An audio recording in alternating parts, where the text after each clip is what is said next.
Bien, para comenzar, la siguiente mesa fue denominada Entornos Escolares Saludables, por obvias razones. Vamos a estar abordando y profundizando distintas herramientas de la sociedad civil y de otros organismos dentro de esta mesa que tienen que ver con volver a los entornos más saludables. La anfitriona de la mesa es Maga Merlo, coordinadora del área de salud de Fundeps, es abogada por la Facultad de Derecho de la Universidad Nacional de Córdoba y maestranda en Derecho Procesal por la Universidad Siglo XXI. Ha participado en numerosos cursos, seminarios y congresos vinculados al área de políticas públicas, derechos humanos y gestión de proyectos sociales. Ha formado parte de diversas organizaciones dirigidas a atender demandas de grupos en situación de vulnerabilidad. Bueno, muchas gracias, Igna, por esa presentación. Vamos a dar inicio entonces a esta mesa que es muy importante para nosotros, que como bien ya mencionó Ignacio, es la de entornos escolares saludables.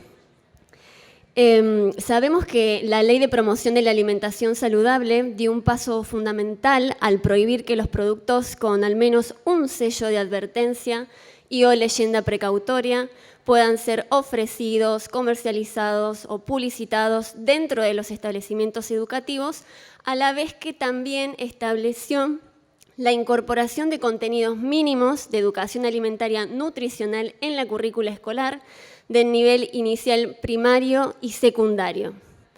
Sin embargo, a un año de la implementación de esta ley, aún podemos ver que los comedores escolares y los kioscos siguen ofreciendo productos poco saludables, productos con sellos de advertencia, mientras que la provisión de alimentos frescos, como frutas o verduras, continúa siendo escasa. Si sabemos que los establecimientos educativos son espacios en los que los niños y las niñas pasan gran parte de su vida y que desde edades muy tempranas es allí donde pueden inculcarse hábitos y conductas que impactarán a lo largo de la vida, resulta esencial que las escuelas puedan asumir un verdadero compromiso en la transformación de los patrones alimentarios de los niños y de las niñas. Por eso, los invitamos que a lo largo de esta mesa, que es extensa, puedan plantearse diferentes inquietudes, reflexiones, desafíos, pero con el principal objetivo de asumir este rol activo, protagónico que tenemos todos nosotros en los entornos que habitamos y en especial de los establecimientos educativos. Bueno, ahora sí vamos a dar comienzo al primer panel de esta mesa titulado Situación alimentaria de niños, niñas y adolescentes en Argentina, ¿dónde estamos y a dónde vamos? Y para eso invito a subir al escenario a Verónica Rizzo Patrón. Ella es licenciada en nutrición, magíster en diseño y gestión de programas sociales, oficial de salud y nutrición de UNICEF Argentina, docente de grado y posgrado de la Universidad de Buenos Aires y de la Universidad Nacional de Rosario. ¿Estás bien? Trabajó en el diseño y gestión de políticas alimentarias a nivel nacional y subnacional en el ámbito público y de la sociedad civil por más de 20 años. Junto a Victoria Tiscornia, magíster en nutrición humana por la Universidad Nacional de La Plata y licenciada en nutrición por la Universidad Maimónides. Su expertise es en el área de salud pública e investigación con foco en la promoción de políticas de alimentación saludable y prevención de la malnutrición. Es docente universitaria y autora de diversas publicaciones científicas. Desde 2012 se desempeña en la Fundación Interamericana del Corazón Argentina para promover políticas de entornos alimentarios más saludables y prevenir la malnutrición. Vicky y Vero, adelante. Tienen el... Perfecto.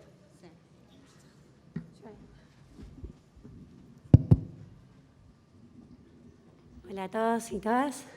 Mi nombre es Victoria Tiscornia, soy nutricionista y magíster en nutrición investigadora de la Fundación Interamericana del Corazón Argentina, y junto con Verónica Rizzo Patrón, oficial de nutrición de UNICEF, vamos a presentar un trabajo que hicimos en conjunto acerca de cómo es el patrón alimentario de niños, niñas y adolescentes en Argentina.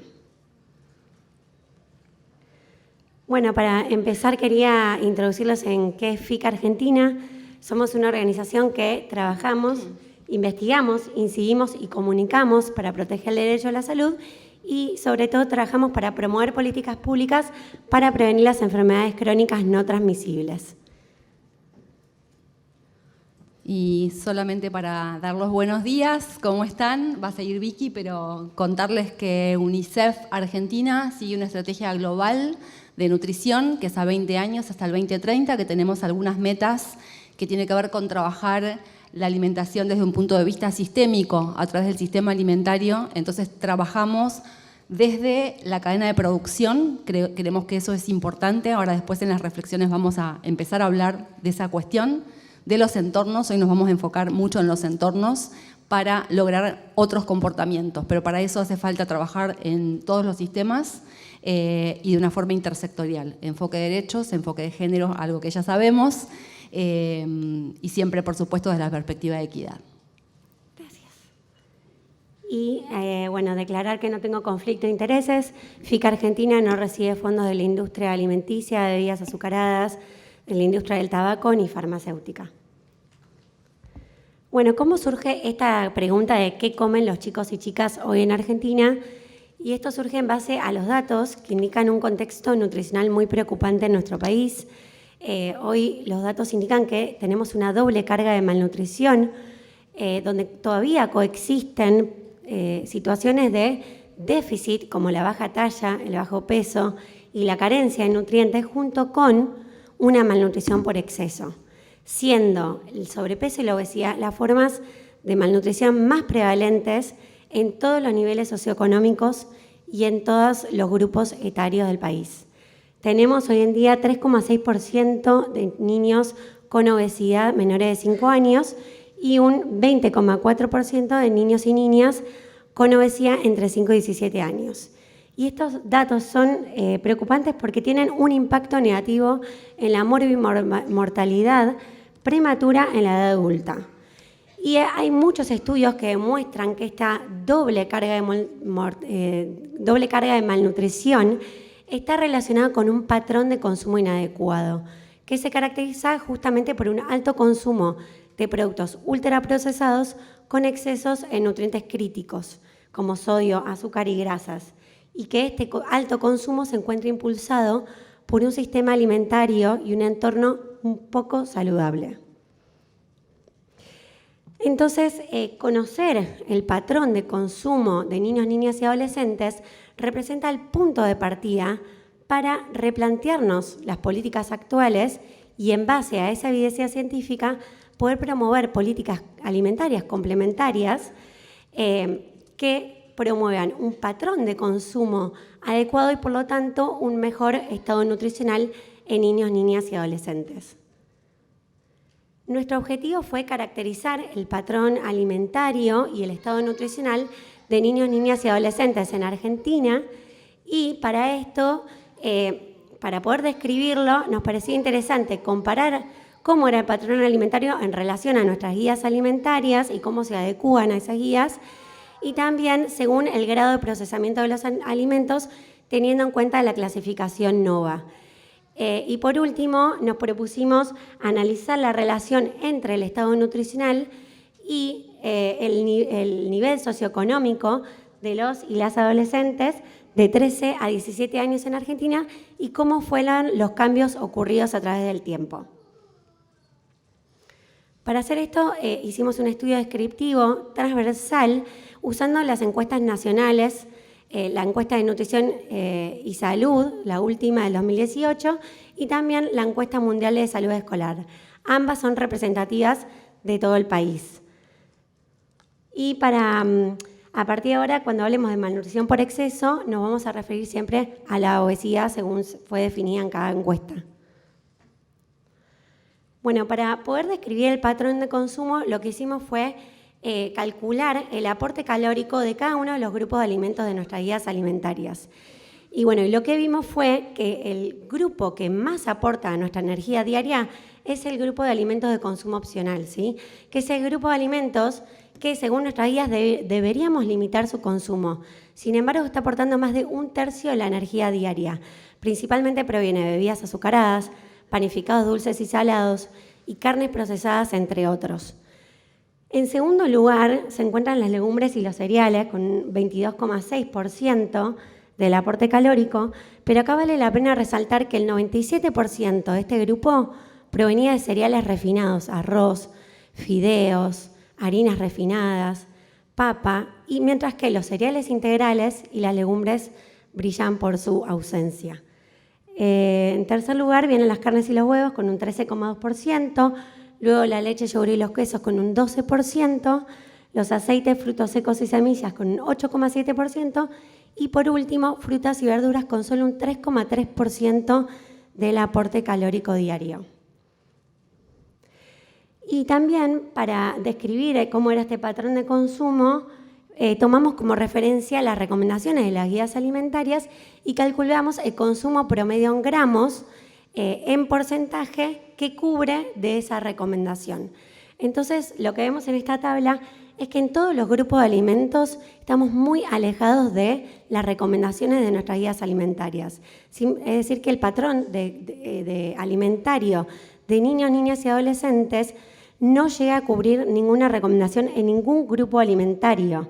Por ejemplo, en frutas y verduras el consumo en gramos promedio era 155 gramos, es decir, consumen una fruta o una verdura por día, y eso representa solamente el 20% de la recomendación en nuestras guías alimentarias. Y así lo vemos en el resto de los grupos, ¿no? Donde vemos un bajo consumo también de carnes y huevos, de leche, yogur y queso, por ejemplo, solo un 55,6% cubrimos de la recomendación. Y también vemos algunas diferencias por grupos etarios, principalmente en leche, yogur y queso vemos una diferencia significativa con un mayor consumo en el grupo de 2 a 5 años, donde se supera, de hecho, un poquito la recomendación de consumo. También analizamos el patrón alimentario según el nivel de procesamiento de los alimentos y vemos que más del 35% de las calorías que consumen niños y niñas provienen de este grupo de alimentos ultraprocesados. Y esto puede explicar también cómo en la tabla anterior no cubríamos ninguna recomendación del resto de los grupos, ¿no? Cómo este grupo de alimentos está desplazando el consumo de alimentos naturales y mínimamente procesados que deberían ser la base de nuestra alimentación, pero que lamentablemente no lo son. Y este alto consumo de ultraprocesados atraviesa a toda la población de Argentina, porque vemos un alto consumo en las diferentes regiones del país y en todos los quintiles de ingreso. Acá lo que hicimos fue ver cómo era la relación entre el estado nutricional de los y las adolescentes de 13 a 17 años con el nivel socioeconómico, analizando la encuesta mundial de salud escolar del 2018. Y vimos que los y las adolescentes de bajo nivel socioeconómico tienen un 58% más de probabilidad de tener malnutrición por exceso que los de alto nivel socioeconómico, demostrando también la inequidad que hay en el estado nutricional. Y también nos interesaba ver cómo era esta tendencia a lo largo del tiempo. Para eso tomamos 2 cortes transversales de la encuesta mundial de salud escolar y vimos que desde el 2012 hasta el 2018 el aumento de la malnutrición por exceso fue mucho mayor en los adolescentes de bajo nivel socioeconómico con respecto a los de alto nivel socioeconómico. Y ya le paso la palabra a Vero. Yo voy a hablar desde acá porque no tengo que mirar para acá. Pero bueno, una de las principales conclusiones y reflexiones, conocer para proponer, siempre conocer para proponer y para incidir. Tenemos un Estado que hizo hace unos años unas encuestas que son maravillosas, o sea, sabemos mucho, el tema es leerlas y ver de qué otra manera podemos aprovechar esta información. O sea, esta información ya la teníamos, pero en realidad nosotros hablamos de ultraprocesados. No hablamos tanto de peso corporal, prácticamente no nos metemos en eso si hablamos de patrón de consumo. todos los consumos son malos, deficientes o excesivos en todo el país, en todas las regiones, en todos los niveles socioeconómicos, en todos los géneros. Entonces, es tan grande que en realidad tenemos que hablar de eso para ver qué hacemos. Otra cuestión importante en nuestro país, y no quiero dejar de mencionarlo en este contexto, es que hay una sociedad civil totalmente organizada y acá está este Congreso hablando de esta sociedad civil. Y esto está bueno porque hay muchas otras cosas por hacer. Que vemos es que chicos y chicas consumen mal en las escuelas y fuera de las escuelas. Que el principal problema son los ultraprocesados. Hoy en día el 35% del consumo energético diario son ultraprocesados. ¿Por qué? Por múltiples condicionantes. Sabemos que ahí el entorno obviamente juega un rol fundamental, la publicidad juega un rol fundamental. Entonces celebramos que tengamos una ley modelo en el país justamente para que sea punto de partida para poder regular todo esto que tenemos que regular. Pero no podemos quedarnos en eso, tenemos que preguntarnos el por qué estamos comiendo como comemos. Entonces ahí surge el tema de los productos frescos. ¿Qué pasa? Porque si comemos muchos ultraprocesados es porque comemos poco de lo otro. Y si bien, como decía Vicky, todas las recomendaciones están por fuera, los consumos están por fuera de las recomendaciones, lo que vemos es que el principal problema, por un lado, son los ultraprocesados, porque justamente no hay un umbral mínimo de consumo. No existe la porción justa o las 150 kilocalorías por día que en algún momento nos dijeron, y por eso están las guías alimentarias hoy en día siendo revisadas. Eso es un problema. El otro problema claramente son los productos frescos. ¿Por qué no se consumen productos frescos? Y ahí nos podemos poner a hablar un montón. Seguramente van a surgir, me encantaría que surjan recomendaciones, etcétera, y propuestas, pero tenemos que hablar sobre el sistema alimentario, tenemos que hablar sobre la cadena de producción, tenemos que hablar sobre agroquímicos, tenemos que hablar sobre las cadenas cortas, a quién se le está comprando, sobre las posibilidades de transporte, o sea, sobre todo lo que hace que un producto hoy en día tenga el precio que tiene, un producto que debería estar accesible a toda la población y sobre todo a chicos y chicas, y sabemos que una gran cuestión tiene que ver con el precio de los alimentos. Entonces, faltan políticas fiscales, políticas de incentivo a la producción local que justamente haga que haya una competencia un poco más leal, si se me permite el término, con relación a los ultraprocesados y los productos frescos.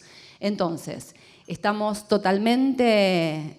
Celebramos esto de la Ley de Promoción de la Alimentación Saludable y trabajamos muchísimo para que esto suceda, pero falta trabajar en políticas fiscales, por un lado de impuestos a los productos no saludables, sobre todo las bebidas azucaradas y otros productos, políticas fiscales y políticas de incentivos a la producción local, ver qué pasa con la educación alimentaria, trayendo los conocimientos populares y los conocimientos locales y viendo de qué manera construimos nuevas identidades a partir también de la evidencia, de qué manera se conjuga lo técnico y el conocimiento local y de qué manera creamos con todo esto de vuelta incidencias y políticas públicas sin conflictos de interés justamente para transformar todo esto que tenemos que transformar. Dicho todo esto, en las escuelas todavía en muchas provincias se consume mal tal vez porque hay poco presupuesto, tal vez porque todavía permea la industria, tal vez porque todavía hay que modificar muchos menús. Sabemos que se está en camino, pero falta un camino por recorrer, así que de vuelta, la propuesta era conocer, ahora estamos con FIC, dentro de poquitito vamos a lanzar hicimos una segunda encuesta para ver cuáles son los primeros resultados y los primeros efectos. Celebro que el Ministerio de Salud también tenga su propia encuesta. ¿Cuáles son los primeros efectos con respecto a la implementación del etiquetado frontal? Ya tenemos ahí guardaditos los resultados, así que en algún momento los vamos a dar a conocer, porque de vuelta, conocer y proponer es la única forma de incidir y hacer construcción colectiva. Dicho esto, estamos. Gracias.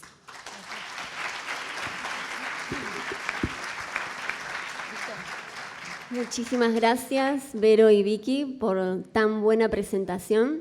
Las invitamos a permanecer en el escenario para posteriormente poder realizar de manera conjunta el segmento de espacios y preguntas. Y ahora vamos a invitar a nuestra segunda disertante de esta mesa. A esta presentación la hemos denominado Efectos esperados de la implementación de la Ley 27.642 en el menú de desayuno y merienda escolar en provincias argentinas, que será presentada por María Elisa Zapata. Ella es licenciada en nutrición, magíster en nutrición humana y calidad de los alimentos, doctora en nutrición de la UBA. Es directora del Centro de Estudios sobre Nutrición Infantil, Dr. Alejandro O'Donnell, CESNI, e investigadora del área de epidemiología alimentaria nutricional. Es docente universitaria y ha participado en diversos proyectos de investigación vinculados a epidemiología alimentaria nutricional. María Elisa. Buen día, muchas gracias por la invitación. Realmente es un placer poder presentar los trabajos que hacemos en CESNI en este tipo de entornos, porque justamente es la misión de la institución, poder generar evidencia que sea útil para la toma de decisiones. Bueno, declaramos que no tenemos ningún conflicto de interés en este ni en otros estudios de investigación. CESNI es una institución que justamente propicia que nuestros niños puedan potenciar su desarrollo y su crecimiento, y que sean todo lo que puedan ser. Las autoras de este trabajo son las que figuran en la presentación. Yo estoy a título solamente de presentadora y de colaboradora con las diferentes fases del proyecto, pero fue Daniela Gómez Jaramillo, Celeste Necier, Paula Gómez y Alicia Rovirosa las que llevaron adelante las diferentes etapas de la investigación. Y lo que hicimos es un trabajo que lo realizamos entre agosto del 2022 y abril del 2023. ¿Por qué hicimos este trabajo? ¿Cuál fue el motivo de hacer este trabajo? Más allá de que nosotros veníamos trabajando en alimentación escolar, principalmente con la evaluación del programa de alimentación escolar de la provincia de Buenos Aires entre el 2016 y el 2019, cuando se reglamentó y cuando se implementó la ley, nuestro principal motivo fue lo que comentó recién Victoria también, o sea, la prevalencia de sobrepeso y obesidad que vemos en la población infanto-juvenil, que la ENIS haya arrojado que la mayoría de los chicos, el 71%, consume o indica que las escuelas les ofrecen alimentos como facturas, galletitas dulces, productos de pastelería, que eso era algo que nosotros también habíamos relevado en la encuesta del SAE, y que el programa de alimentación escolar de la Argentina es uno de los programas, una de las políticas más antiguas que tenemos, desde los 90, como comentaron anteriormente, está descentralizado, y que alrededor de 4,5 millones de niños reciben alimentación escolar todos los días en las escuelas y en los comedores. Es un tema muy importante porque es gran parte de nuestra población. Y por otro lado, como todos sabemos y como ya se ha quedado evidenciado a lo largo de todas las presentaciones, el consumo de ultraprocesados es una tendencia creciente. Nosotros hemos realizado análisis a partir de encuesta de gastos de hogares y a partir de la encuesta nacional de nutrición y salud, y uno de los artículos que publicamos recientemente y que más llama la atención es que los niños tienen un consumo mayor de ultraprocesados que los adultos, con una tendencia similar a países industrializados como Estados Unidos y Canadá. Y también hemos analizado, y no están publicados todavía los datos, en menores de 2 años, y se evidencia la presencia importante de ultraprocesados en menores de 2 años y que se introducen en la alimentación complementaria. Por eso es una alerta y un llamado de atención a que es un problema que como antes lo definíamos, instalado en el hogar, pero empieza en etapas bien tempranas de la alimentación infantil, y que es muy importante que sea abordado. Y que, como se dijo, se asocia con enfermedades crónicas, tanto en niños como en adolescentes. Por eso, la promoción de una alimentación saludable exige que el enfoque sea intersectorial, intergubernamental y que, por supuesto, prime el derecho a la salud en todas las políticas públicas. El objetivo fue identificar cómo quedaban posicionados los diferentes menús de las escuelas. Por supuesto que es el menú estandarizado, o el menú que está en papel, porque no analizamos el menú in situ en las escuelas, sino que el menú modelo o el que toman cada una de las jurisdicciones antes de la implementación de la ley. Fue un estudio observacional y la población que tomamos fueron justamente los menúes. Lo primero que hicimos fue confeccionar una base de datos. En realidad, previamente a eso, invitamos y nos contactamos con todas las jurisdicciones del país. Logramos que solamente 9, fue uno de los trabajos más arduos y más dificultosos en este sentido, porque es justamente uno de los problemas, el acceso a este tipo de información es muy difícil, y solamente 9 jurisdicciones nos enviaron el menú, el mosaico de menúes para que nosotros tengamos para poder analizar. A partir de eso, lo que hicimos fue desglosar las diferentes preparaciones de desayuno y de merienda. Solamente nos enfocamos en desayuno y merienda por ser la prestación más predominante y universal. Y a partir de eso generamos una base de datos y le colocamos el contenido de azúcares agregados, de grasas, de cada uno de los nutrientes críticos alcanzados por la ley, en base a lo que es nuestra base de datos de trabajo. O sea, acá hay otra de las cosas que tenemos que tener en cuenta. Nosotros no teníamos exactamente la galletita con la marca que se ofrece. Entonces tomamos un genérico cuando decía galletitas dulces rellenas, por ejemplo, en el menú, o vainillas. Tuvimos que asumir el componente genérico. Hago esta salvedad porque en muchos alimentos sabemos que contienen edulcorantes y que nosotros, por estar utilizando el genérico, muchas veces nos estamos perdiendo ese tipo de información. O sea que esta foto que estamos viendo acá podría ser peor si uno consideraría marca por marca el alimento que se ofrece después en la escuela. Y después analizamos de acuerdo al punto de corte. ¿Qué observamos? Como les comentaba, solamente 9 jurisdicciones nos facilitaron sus mosaicos de menú, que fueron Río Negro, Neuquén, Buenos Aires, Cava, Corrientes, La Pampa, Córdoba, Mendoza y Formosa. Esta es la cantidad, no sé si el cursor, bueno, esta tabla muestra la cantidad de alimentos que componían cada uno de los mosaicos de menúes. Vemos que la provincia de Río Negro, por ejemplo, es uno de los menúes donde más presencia de diferentes tipos o más diversidad en la oferta de alimentos hay, con 76 alimentos, y la provincia de Formosa tiene un mosaico compuesto por solamente 10 alimentos. Esto es otro tema que a veces no está alcanzado por la ley o no es el objeto de la ley, pero cuando hablamos de alimentación escolar es importante que la escuela ofrezca una diversidad de alimentos para que justamente los niños puedan acceder a esos alimentos que a veces en su casa no tienen acceso. Entonces, como primer punto es eso. Y después cuando analizamos estos 276 alimentos, lo que vimos es que en una primera instancia de la ley de aplicaciones, en la primera etapa, 102 alimentos de los 276, iban a tener al menos un sello. Y en la segunda etapa, de los 102 alcanzados, 95 tendrían un sello, el resto no son alcanzados por la ley por no ser alimentos envasados o productos ultraprocesados. Y en la segunda etapa, todos tendrían al menos un sello. Y otra de las cosas que no fue objeto específico de esta investigación, pero que cuando clasificamos los alimentos pudimos observar, es que casi la mitad de los alimentos que ofrece la alimentación escolar son alimentos que, según las guías alimentarias, que es previo a la implementación de la ley, que no es nuestro patrón, son alimentos del grupo de opcionales. Entonces, es otro de los resultados que es interesante destacar porque va más allá de la implementación de la ley y que la mayoría de los alimentos que integran el menú de alimentación escolar son opcionales.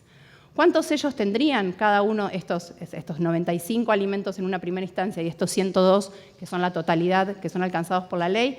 Tendrían entre un sello, por ejemplo, el 20% en la etapa 1 y el 7% en la etapa 2, y 5 sellos, que en la etapa 1 ninguno llegaría a los 5 sellos, pero en la etapa 2, cuando los puntos de corte se vuelven más estrictos, 4 alimentos tendrían 2 sellos. Este es el exceso, esta tabla muestra el exceso de cada una de las etapas, o sea, cuántos alimentos quedan en exceso y cuánto es el porcentaje que están por encima de los puntos de corte, donde vemos que, por ejemplo, en azúcares, y en azúcares es el nutriente donde más exceso tenemos, y en sodio también. Cuando vemos en etapa 1 la fila de arriba y en etapa 2 la fila de abajo, qué porcentaje de los alimentos tendrían sello de azúcares, de grasas, de cada uno de ellos, vemos que el que predomina es el sello de exceso en azúcares. Un 73% de los alimentos en la etapa 1 llevarían este sello, y en la etapa 2 el 82%, el seguido por el de calorías, grasas saturadas, grasas totales y sodio, donde es el sello que menos prevalencia tendría. Vuelvo sobre lo mismo, no están acá colocados la cafeína y los edulcorantes porque tomamos alimentos genéricos. Posiblemente acá nos esté faltando una columna donde algún alimento tenga edulcorantes y nosotros no lo pudimos relevar porque justamente tomamos los valores promedios. Entonces, en general lo que observamos es esto, que de los alimentos que nosotros evaluamos, que fueron 276, 102 serían alcanzados por la ley. En una primera instancia, 95 de esos 102, o sea, casi la totalidad, tendría al menos un sello, y en una segunda instancia, todos los alimentos tendrían un sello, al menos un sello. Y que el sello de exceso de azúcares y de exceso de calorías son los dos sellos más prevalentes en los alimentos incluidos en los menús de desayuno y de meriendas. Como reflexiones, es importante tener en cuenta la reformulación, o sea, considerar que la ley va a requerir necesariamente la reformulación o de los alimentos que se ofrecen o del tipo de alimentos que se reemplace por estos alimentos que no pueden ofrecerse de acuerdo al artículo 12 de la ley, y que además también los entornos van a tener que adaptarse, no solamente lo que es el punto cero, que es lo que la escuela le ofrece, sino también todo el entorno de la escuela y el entorno alrededor, dentro de la escuela y alrededor de la escuela, porque por otros estudios que hacemos en CESNI hemos visto que el entorno de 300 metros alrededor de la escuela es un bombardeo constante, ya sea por un kiosco o por una publicidad en la vía pública o por diferentes estrategias de marketing alrededor de las escuelas, y que son muchas más presentes en las grandes ciudades y en los centros urbanos. Priorizando la incorporación de alimentos frescos cuando se pueda, de cercanía y adecuados para el consumo local y culturalmente aceptables. La adhesión, como decíamos, como se comentaba en el inicio de la jornada, más allá de que la ley sea una ley nacional, cada jurisdicción debe adherir a esa ley y debe operacionalizarla de acuerdo a sus posibilidades, o sea que es muy importante que esta adhesión sea realmente efectiva. Y por otro lado, algo que no es una conclusión específica de este estudio, pero que en este estudio tuvimos mucha dificultad, es el acceso a los datos.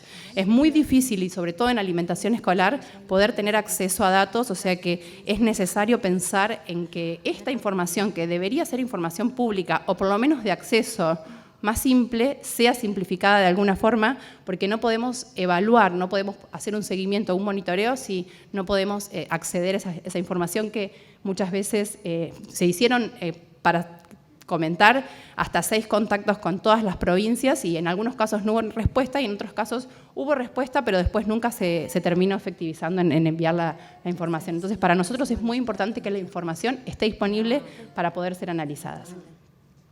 Muchas gracias. El tiempo de María Elisa es una genia. Muy ordenada. Bueno, muchísimas gracias, María Elisa, por tan valiosa presentación. Y a continuación abriremos el espacio de preguntas y respuestas. Así que, ¿quién quiere comenzar? Bueno, gracias a las tres por las presentaciones. Y tenía una pregunta específica para Elisa, de lo último. En todo este proceso y estas dificultades que vos mencionás para acceder a los datos y los resultados que son bastante contundentes, digamos, si pensaron en cómo hacer las devoluciones a las provincias, y también del otro lado decir, ¿ha habido alguien, y bueno, y también el trabajo que vienen haciendo desde FIC, desde UNICEF, ocurre a la inversa, es decir, cuando uno pide datos, cuenta por qué los pide y lo hace bajo consentimiento, digamos, pero bueno, alguna vez hubo como activamente un pedido desde el otro lado de decir, che, mira, ¿qué te dio el análisis? ¿Cómo nos puedes ayudar? ¿Ocurre eso o no? Sí, justamente es algo que me faltó comentar. Este artículo ahora está en proceso de revisión, o sea, mandaron esta semana las revisiones editoriales y ya está para publicarse, se envían los comentarios y se publica. Y además, con el área de comunicación de CESNI, justamente como una buena práctica, a pedir esa información, y acá hay gente del otro lado que le es de utilidad la información, estamos armando un reporte para cada una de las provincias, porque en el artículo además se aborda por provincia, con un abordaje mucho más profundo, que acá el tiempo no era suficiente para mostrarlo, pero sí, está preparándose eso. Y por supuesto que si hay personas, nosotros para eso armamos una planilla, una grilla simple de análisis, o sea que es algo, y que bueno, que también se puede hacer con la herramienta que pone a disposición el Ministerio, pero es algo que nosotros estamos abiertos, si hay responsables de planes de alimentación escolar de diferentes provincias, a poder colaborar en este proceso de ver cómo están sus menúes y cómo, por supuesto, cómo mejorarlos. Pero sí, está eso. Y si hay alguien acá que mandó información y todavía no les mandamos eso, por favor que nos lo recuerden. Qué bueno. Sí. Si no, después queda en el olvido. O sea, Hola, buenos días. Diego de Uruguay. Simplemente un comentario que lo mencionaste al pasar, pero es algo que se repite no solo en Argentina, sino en los diferentes países, cuando tratamos de regular los entornos escolares, ¿no? Y ahí es un discurso de la industria que siempre utiliza de que cómo vas a regular adentro si afuera, ¿no? El afuera es un problema. Creo que incluso hay que establecer dos diferencias. Por lo menos en Uruguay, lo que es el público escolar, por decir una forma, está cautivo dentro de lo que son escuelas o colegios. Entonces ahí tiene mucho más efectividad incluso la política, pero lo que sucede afuera, me parece que hay que tener claro que es parte de lo que pasa en las familias, la incidencia que tenemos que tener sobre el cambio de la conducta del hábito alimentario en las familias, pero también es parte de la política pública en general. Entonces, simplemente tener en cuenta eso, que siempre la industria, para trancar la regulación de este tipo de políticas, utiliza ese argumento que tenemos que incluso ver, quizás, algo que mencionabas, ¿no? En esos entornos, ver también cómo establecer una regulación más efectiva.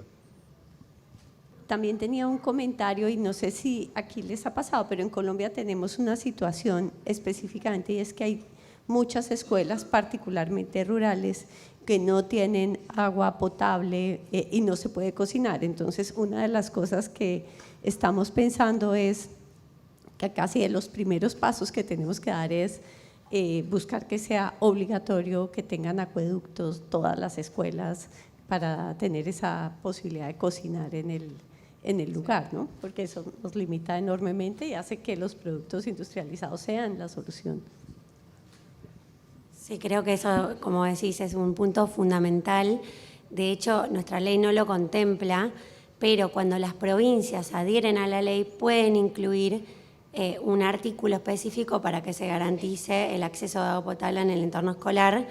De hecho, estamos trabajando en eso y nuestro proyecto modelo que tenemos junto a todas las organizaciones de la sociedad civil, armamos un proyecto modelo que incluye ese punto como algo fundamental. Sí, yo vuelvo a recalcar el tema de las políticas complementarias. Me parece fundamental lo que vos mencionás.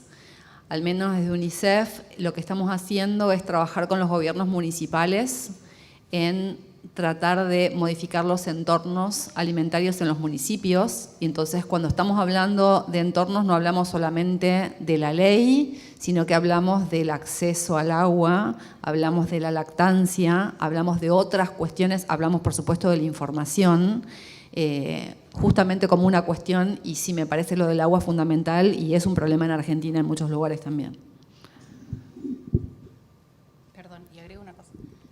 Agrego más allá del acceso al agua para cocinar, es el acceso al agua para que los chicos tengan disponibles. En la evaluación del programa alimentario de la provincia de Buenos Aires, lo que veíamos es que el único lugar de acceso al agua potable era el baño, y no es un lugar adecuado para que los chicos. Así que es otra cosa más que tenemos que poner en la lista de prioridades para que las escuelas sean un lugar más saludable. ¿Alguien más quiere realizar una pregunta? Lo solucionamos con dispensa porque viene más caro. Una jarra. Que los chicos sepan que hay agua. ¿No? Bueno, entonces damos por concluido esta primera parte de la Mesa de Entornos Escolares Saludables.